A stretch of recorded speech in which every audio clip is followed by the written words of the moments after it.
It's Berlin briefing time, and there's a young and increasingly wild rebellion in Friedrich Merz's own conservative CDU party. 18 MPs refuse to back a pension reform that's an essential part of the very deal that's holding this coalition with the Social Democrat SPD party together. So let's talk demographics, the economy, and the political drama behind what is for sure Merz's toughest stability test yet. Here with me is Nina Haase, who closely reports for us on the Social Democrat coalition partner. And down the line, our very own business expert, Steven Beardsley. First, though, I want to set the scene. 12 votes, that's the majority this government has in Parliament. 18 young MPs have this position voiced by Pascal Reddig, who's the head of the young group in the parliamentary group. Dear friends, if we are serious about this, then we must finally break the SPD's blockade. Can we agree on a comprehensive pension package worth a total of 200 billion euros in these times? By exceeding the coalition agreement by 120 billion euros, can we really afford to place an even greater burden on contributors, taxpayers and the economy? Dear friends, there is no question about it. For us, there can only be one answer, and we have made that very, very clear. This pension package is not acceptable as it stands and will therefore not receive our approval in its current form. So far, Pascal Reddig, he's the head of the young group within the parliamentary group of the conservative CDU-CSU. And first, I want to do a fact check with you, Steven. Is it true, because you also reported on that prognosis on the German economy, that Germany simply can't afford a pension reform that will cost some 200 billion? And there, of course, is a claim that it's 120 billion beyond what was already agreed to hold this coalition together. I guess it depends on what your definition of affording is, right? Germany is taking out a massive amount of debt, as we know, but that was really earmarked for other purposes. And what we saw from this report that you mentioned, this prognosis, essentially, about the German economy in the coming year, and this is made twice yearly, this is by a group of economic experts who this is their sole task, is to take a look at everything and see where it's going. We know that it came under criticism the way that that money is being spent right now. We have 500 billion euros earmarked for investment that is really supposed to have a long tail for the German economy. Because the economy right now, and over the past 2 years, essentially, or the past 3 years almost, has really been sort of in the dumps. 2 years of recession. This year's most likely little more than stagnation. There's a lot of investment needs, not just to get the economy going in the next year, but to really, again, create this long tail. You build up infrastructure, you build up roads, you build up railways, you build up fiber optic networks, and then the private investment comes on top of that. That was the purpose of this. When economists look at pension expansions, benefit expansions, what they see is a much shorter tail for what that money creates. So the question of affordability is really, what are you aiming to do? For a politician who may be trying to satisfy constituents, this is affordable. You have this great money, this great package of debt, correct? So you have the money there. But if you are thinking about what future generations need, what the future German economy needs, then you can also say that there is an aspect of unaffordability. Now, whether 120 billion euros in additional benefits, 200 billion, what kind of difference that makes, that is debatable in terms of the actual amount. But the fundamental fact is you're spending more money on something that economists see as consumption. That is short-term use that doesn't have that long tail of driving economic activity in the future. And that's really where this debate has centered for economists. So, Nina, the Social Democrats also agree that the German pension system is in need of reform, that it's not future-proof. There is the demographic factor. In the past, it was 6 young people paying for one pension that is paid out. Now it's heading towards 2 working people paying for one pension claim. And at the same time, we also heard Pascal Reddig there call the Social Democrats a blockade that needs to be overcome. How did that go down with the very party that Friedrich Merz relies on to have a majority in Parliament? Well, their argument is, look, guys, it's in the coalition treaty. We entered this coalition government with the Conservatives, who are not the loves of our lives, because they said, yes, we're going to stick to this promise that even, next year until the year 2031, the average pension is not going to fall under 48% of your average wage. That is what the Conservatives signed up to. So really, they're sitting back right now, the Social Democrats, and saying, you promised that. So sort it out amongst yourselves, between the young Conservatives who are saying this is unfair and the old Conservatives. At the moment, the SPD is saying our position has been clear and is still very clear. And let's just listen to Lars Klingbeil, who's also the finance minister, what he said about this rebellion and that very bill that is due to be voted on before Christmas.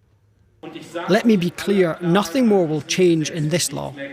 So there won't be any change. And Friedrich Merz was at that meeting of the young group, the youth wing of the Conservatives. And bearing in mind that the average age in Germany is heading towards 50, this is what he had to say. Does anyone seriously believe that we will win a race to the bottom? Who will offer the lowest pension levels? You can't be serious. So one can sense, Nina, that there was a certain degree of inner turmoil for Chancellor Friedrich Merz, who of course relied on that very youth wing to get backing within his own party. He was the voice of change. He keeps mentioning that he's going to do something for generational justice. So how's that working out? Well, that is definitely very interesting. If you saw the election campaign to get Friedrich Merz into the office where he currently is residing, the Chancellery, it was definitely those young Conservatives that helped him get there. Because to many of them, he was sort of a messiah. After, almost decades of Angela Merkel rule, many of them had been hoping for a charismatic leader who came from the business world, who would bring about change. And now Friedrich Merz, as we've discussed many times in this podcast, is facing the hard realities of running a coalition government. So he is trying to get that message across to the young Conservatives. Look, I have to make compromises.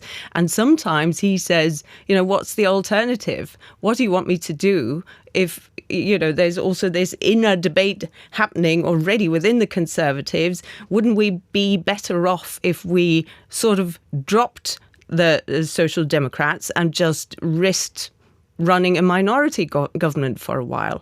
Now, that is being debated within the Conservatives, but it's, of course, extremely risky. We all know the polls. We've discussed them many times in this podcast as well. The Conservatives are under a lot of pressure from the far right, especially when you look at the polls. And Friedrich Merz is on the record, he definitely doesn't want to go there. He doesn't want to head into any kind of minority government territory because that would question the whole firewall, whether some far-right AfD MPs would then vote with certain laws, whether they would start relying on those majorities. This hasn't worked for him in the past. There were mass demonstrations when, on a non-binding issue, he did rely on AfD votes to get a non-binding issue through Parliament. That was before he was Chancellor. Yes, but that was to demonstrate that there are potential alternatives. So that's not going to fly. There's pushback there. But let's just talk a bit more about money. Steven, just a couple of days ago, we saw the latest prognosis of the economic development and also a bit of a deep dive into how those 500 billion in infrastructure money is actually currently being planned to be spent here in Germany. So how is that working out? Is that really an investment in the future, or where's that money going? And exactly, again, we come back to this question of, are you spending this for a short-term sugar rush for something now to meet the demands of your political constituents, which every politician, of course, has to consider. It's very alluring money for that reason. Or are you spending it as it was intended? And again, this was intended to do a number of things. It was supposed to catch Germany up on investment, infrastructure investment that it hadn't made in past decades. It's supposed to go towards reaching climate goals that Germany has in terms of building out climate infrastructure, energy infrastructure that has sort of continued along at a often tepid pace, picked up a little bit in recent years. And then it was supposed to provide a kind of economic impulse as you gather all the kind of machinery, the construction, the investment up front that goes into building this stuff. So again, what you were hoping to have was something of a near-term impulse just through the construction, and that should start in 2026. And then you're hoping to have that long tail where you're really setting up the economy so that private money can come on top of that and say, hey, look, the railways look better, the fiber optic networks look better. This is a place I want to be. Instead of looking now and saying, you know, there's still a lack of broadband in certain places across Germany. There's still a lack of timely rail connections, whatever the problem is. What we're seeing right now is that there is this criticism that it's leaning too far towards, again, consumption spending that's a bit more for things like tax benefits for commuters, for example, or for certain pension elements. So what happened in this prognosis was that this group of economic experts, they looked at it and they said, well, just based on the current plan right now, we're going to lower the forecast, the growth forecast for 2026 from 1% plus to under 1%.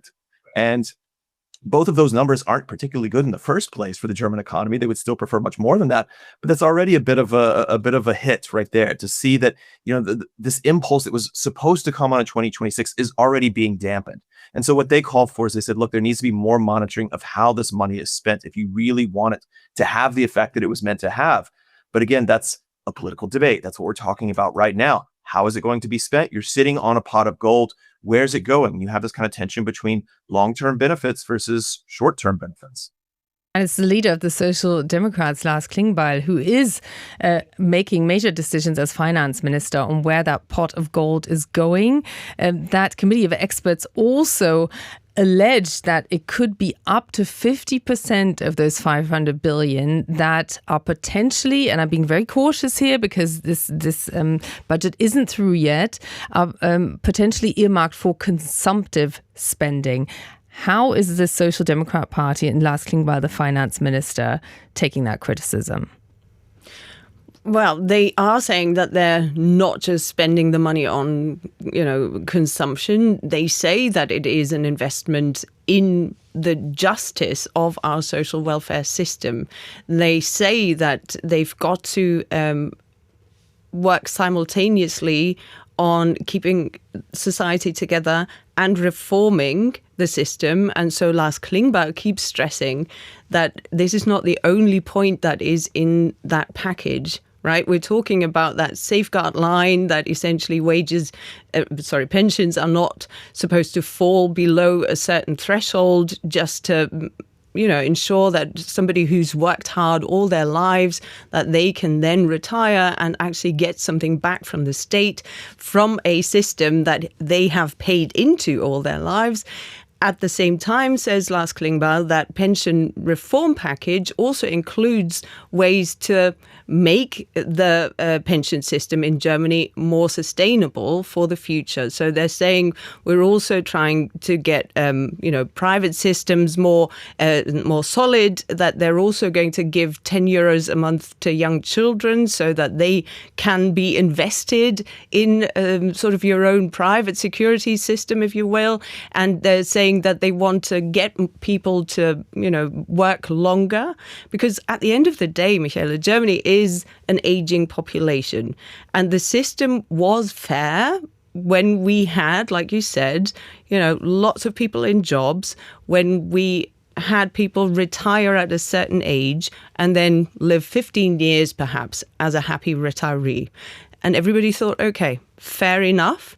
Now we've got fewer people who are paying for the old people who spent more time simply because our health system is better now, because we live longer. So they basically retire and then live happy lives for another 30 years. And so this is something that they do want to tackle. So I think eventually we'll get to the point that even in Germany, people are going to discuss just whether it's okay for people to drop out of jobs at 67 or whether we need to go up to some 70%. But if we, to some 70 years, but if we look at our neighboring country, France, for example, they have that debate all the time. And Emmanuel Macron, when he tried to push that debate to get people working longer, remember all the riots in the streets, and they're talking about different ages even, they're not talking about 63, they're talking about 63. So there's a very uncomfortable debate, but this is basically the point that the Social Democrats are making. This is not the only thing. We don't just want this system to go to the people who've worked long and hard. We also want to tackle the reform in a way that is socially sustainable. So currently the promise is that until the year 2031, whoever starts claiming their pension will get 48% of their accumulated wages, the average paid out. Ironically, and there's a cap on that. So, if you've happened to have earned 100,000 per month, then you're not going to get 48% of that. There's there's also a cap in how much you pay in. You don't pay. Yeah. Exactly. So not more than 3,600. But yeah. And ironically, a demographic factor was dropped, which would have seen that decrease already, experts say, to about 46%. And the key criticism now is that what happens after 2031 isn't fully defined, and that there's an expectation that that will take this level of 48 continuing as a baseline to make any future decisions. This is, in a nutshell, slightly oversimplifying this. And the big question, of course, is where the money is going to come from, while all experts agree that it's simply not sustainable. It cannot continue like this. But then we have Friedrich Merz having promised this autumn of reforms, which is now completely zooming in on the Bürgergeld. This is the money that people who have an asylum status get. But the whole question of pension reform, health reform, these are all issues that are not moving ahead. And at the same time, Stephen mentioned it, this prognosis of 0.9%, the government itself says that it expects more than 1% growth.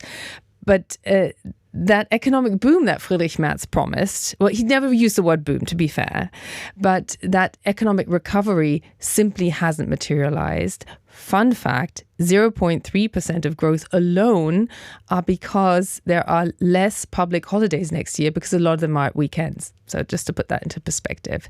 So just a bit lucky there. Yeah. So how much is he on the spot right now in terms of having delivered? It's basically like your boss in your company saying, we're going to do a reform and then we're going to have fewer conferences, right? So these are big words. These are really big words, and you then have to deliver. But of course, as I'm sure Stephen will agree, Germany has earmarked this big pot of money, but a lot of the money hasn't reached, the infrastructure projects. People are working on where exactly it needs to go so that it is sustainable, etc. A lot of that will only materialize next year or so.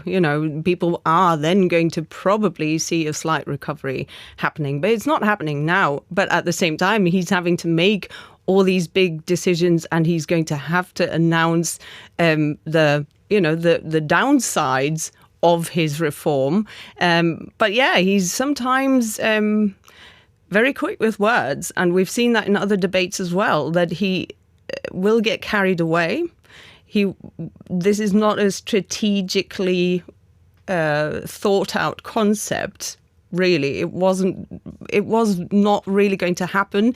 The government said, we are going to create all those commissions in this autumn. Yeah, let's form a committee. That's what they're doing. Let's form a committee, and they thought this is the reform, the autumn of the reforms, by announcing, hey, we are going to form those committees. That is not quite enough. And facts and proposals have been on the table for decades here in Germany. Stephen, the preferred option in Germany has for decades also been on the pension system to throw money at the problem. About a quarter of the national budget, almost a quarter, are simply supplement payments into the German pension system to keep it afloat, to keep it up with demand. So can that system of throwing money at the problem continue to work? And what does it need for that to be possible? It's going to take a lot more money in the budget, and that's not going to happen anytime soon. There are calculations showing that it could rise to a third of the national budget. That's how serious it is unless there is some reform undertaken. So, Germany is part of this broader debate in Europe right now about guns versus butter. You have tremendous social spending historically, part of the peace dividend that we often talk about, right? Budgets went up. They spent lavishly, depending on your point of view, on social welfare. But now you have new expenses. You have to pay for defense because of what's going on in Ukraine.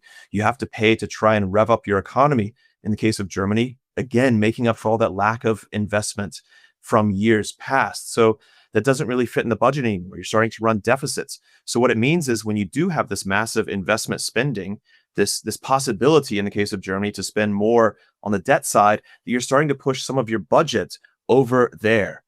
And economists had said from the beginning this was a danger that they saw, is that the budget would start to move into debt spending instead of legislators being able to say, we actually need to pare things down.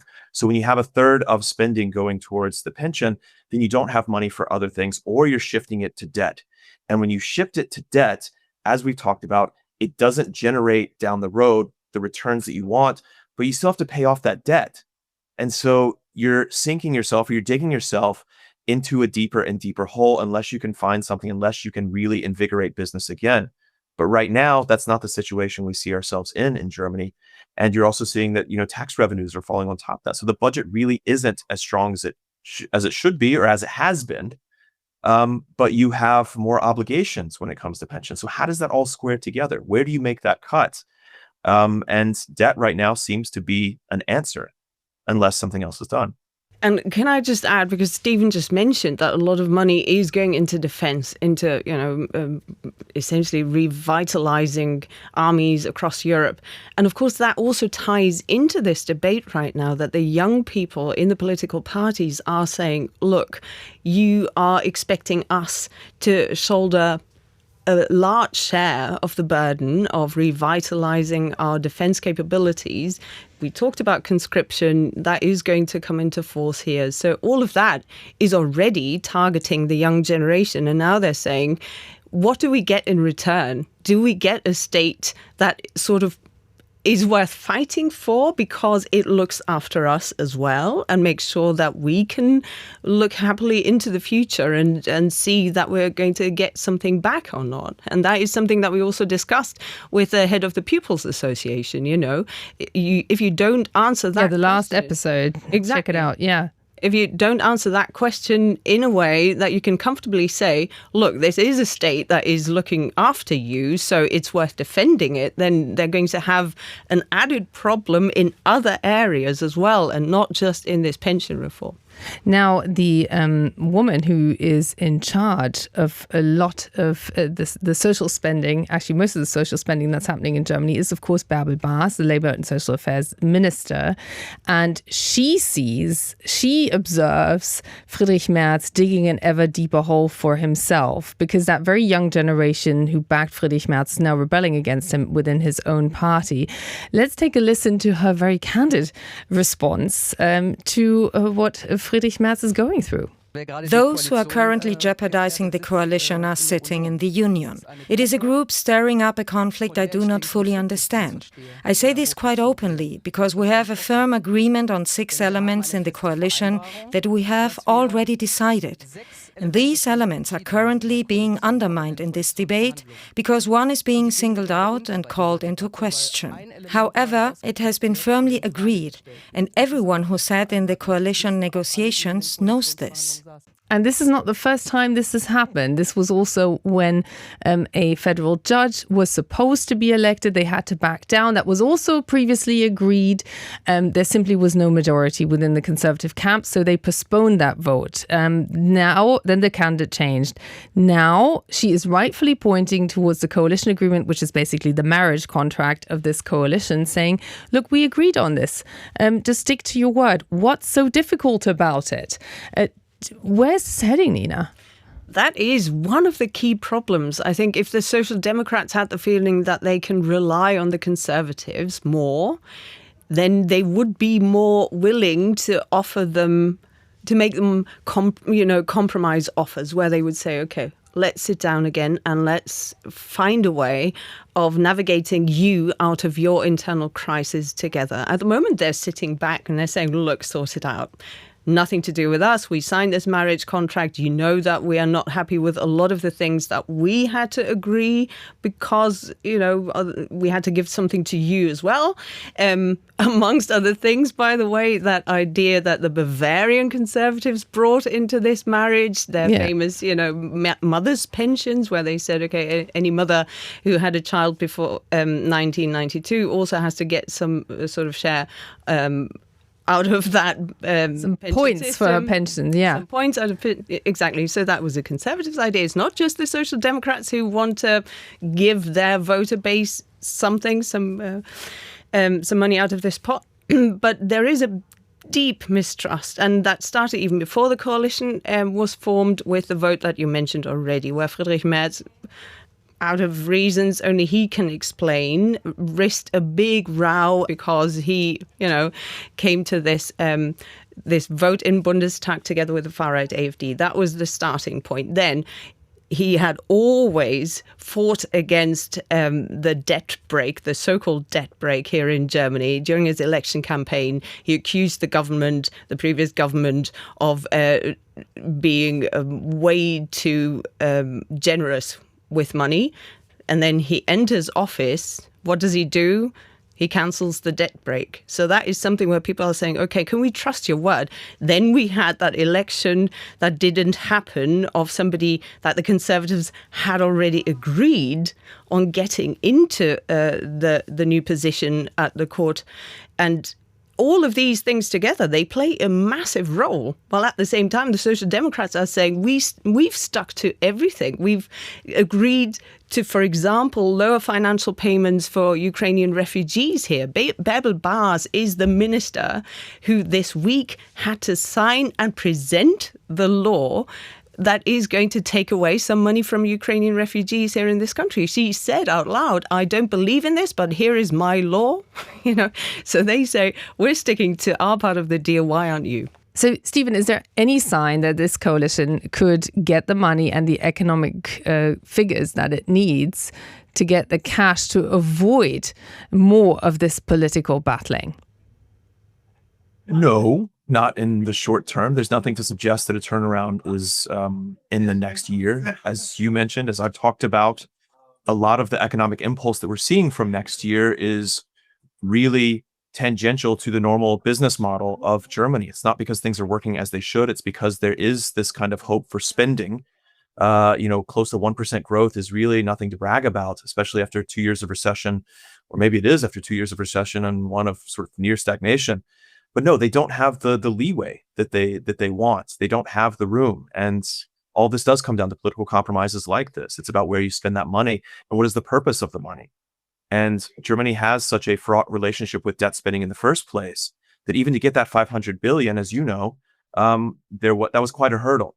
So now to decide what happens with it, where do you use it?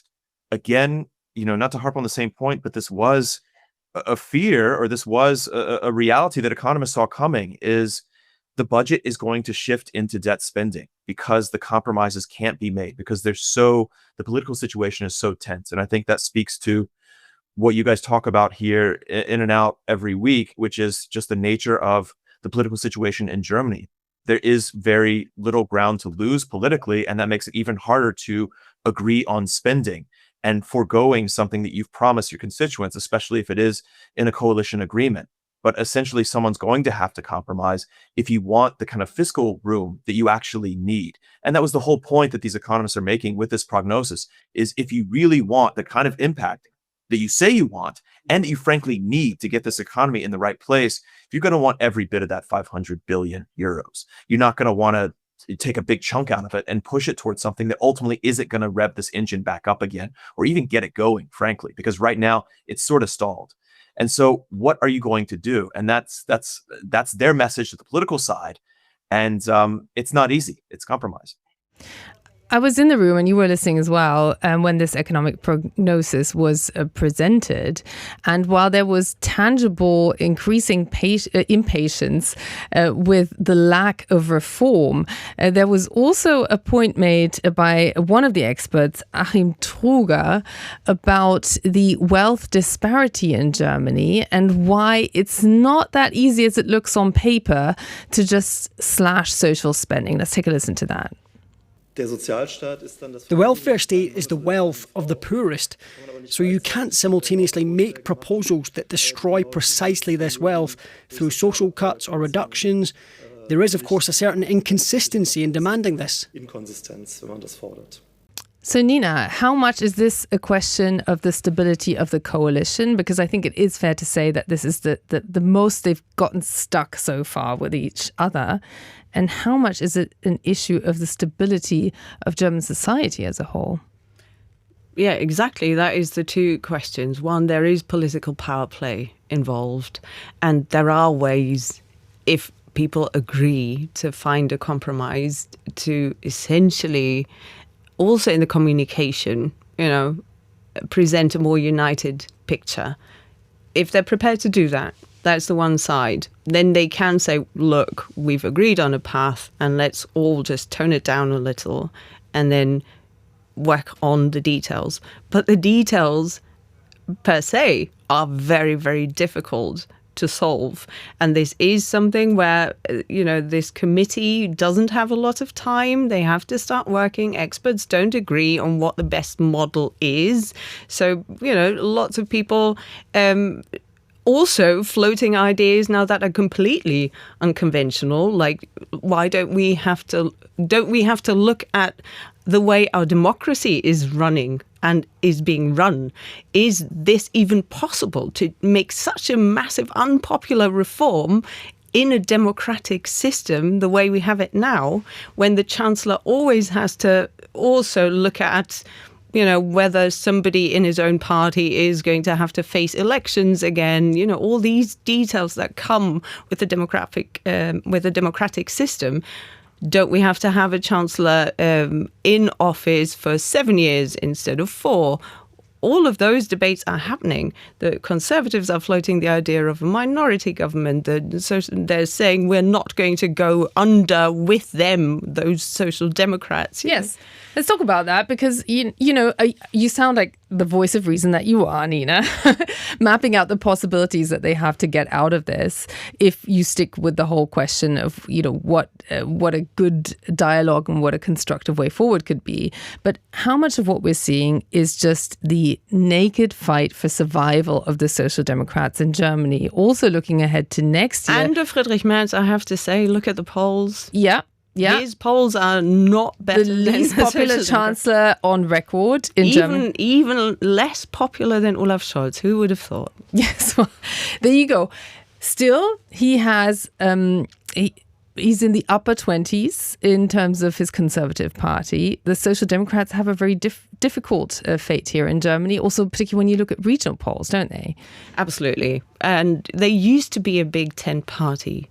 They were one of the two big parties here, together with the Conservatives. They are Germany's oldest party. They're very proud of their history, that they did oppose the Nazis when they entered the Reichstag at the time, as the only party in parliament to do so. So they're very proud, call themselves anti-fascist, call themselves the political stability in the center. That idea of solidarity still is something that they hold very dear to their hearts. And so this is something where they're being challenged at the moment because their voter base is getting older as well. And so they have to find a way of attracting young voters again, where they're very unpopular. But, if you look at the 60-plus-year-olds at the last election, I looked this up for this podcast again, the last election, the over 60 years old, 1 in 4 voted Social Democrats. Mm-hmm. I mean, it's not massive. It's not a big tent, but it's a pensioners' party. There you go. It's a pensioners' party, and the younger people get, the less likely they are to vote for the Social Democrats. So, of course, they're going to focus on not making too many compromises in those areas that concern old people. So, Steven, I just want to finish with you. Is there any silver lining? Because Nina already made the point, in contrast with France, where Emmanuel Macron, we can actually watch him fail to make these reforms to the French pension system. Where's an opportunity that Merz could, and according to your opinion, should take in contrast to France? Yeah, that's a good question. I mean, I think the opportunity is this spending package. It was seen as that. It was passed as that, as the opportunity, as making up for something in the past. And a lot of businesses, when you listen to investors, for example, overseas investors, for example, those who sit on large sums of money, they are not as negative about the German and the European economies as perhaps those of us who cover it all the time would seem to be, because they do see opportunities there. There are going to be opportunities. There are always opportunities for private investment, but it needs the kind of boost to come from public investment, is the general understanding. And this 500 billion euro spending package, that is it. And at the end of the day, I'm not going to say that if 300 billion euros of that are spent on investment, that's better than a full 500. But there is a chance right now that the German government has, and that it is undertaking. There are plans, there are projects in planning. There are more movements towards funding things like defense companies. Maybe not the ideal, sector that you want to necessarily ramp up here in Germany, but it's the realistic one. And so there are these opportunities that we're seeing bit by bit. And frankly, the silver lining is that, Germany has the fundamentals. We always say this over and over again, and it can seem like this one thing that we're grasping on when everything else seems to be such negative news. But, educationally, talent-wise, technically, you see the kind of innovation that is coming out of this country and is coming out of Europe in general. But what's so hard is frankly to kind of to really sort of build that into a business model, like we've seen with the traditional businesses, chemicals, automobile, all the ones that are frankly fading and going to continue to fade to some extent in the coming years. So this spending package is an opportunity to leverage those new technologies, those new sectors that are coming about if it's done right. And the opportunity is in that, if it can be used to the extent possible, but it has to get by these compromises. And, maybe through these compromises, through this political discussion, there will be an honest discussion about what's fair between generations, because that's what this ultimately is about. Where do, the younger generation compare to the older generation in terms of economic benefit? And I think that's what younger generations are going to want, is to see a fulsome debate about what are they getting out of this, as you guys touched on. So, final assessment, are they going to get out of this point? Will this coalition, will Friedrich Merz get unstuck? Well, I just loved Steven's optimism, because I think it's true. And I think this topic is another one where politicians are too shy. They don't listen to the people enough. They don't make uncomfortable decisions that many people in the population would probably say, okay, it's necessary, let's do this. But, because they're sort of predicting a no and an opposition, lots of pensioners tell us, I'd be happy for my grandchildren to live in a state that looks after them and that has a functioning system. So listen to the people more. Do you think the Social Democrats can overcome the fear of pressing a self-destruction button if they give ground on this? They have to. Okay, well, We'll keep watching that. My personal prediction is that this really is Friedrich Merz's toughest test yet, and there will be people bruised on all sides. I think credibility will increasingly become an issue, and we will watch that, analyze that very closely for you. And do check out our last episode just below.